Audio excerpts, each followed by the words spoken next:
Hello লালবাজারের দেশ।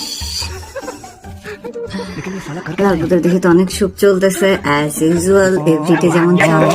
এবার এই সুখটা হচ্ছে নুনুচ্চা অবৈধ উপদেষ্টা, সে গেছিল ইতালিতে তাকে কেউ রিসিভ করে নাই অ্যাজ এক্সপেক্টেড। আমরা গত 14 মাস ধরে যা দেখতেছি সেরকমই।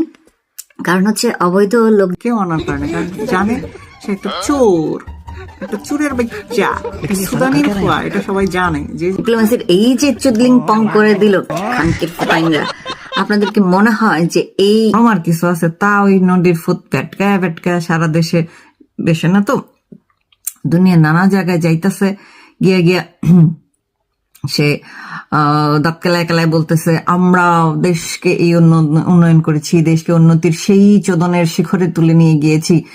সে নাকি 17 কোটি মানুষকে খাওয়াইতেছে, 13 লাখ 15 লাখ রোহিঙ্গারে পাল্টাচ্ছে। তুই কত বছর ধরে পাল্টাছিস কানকির ফুট? তোর পালনের ক্ষমতা আছে এখন পর্যন্ত?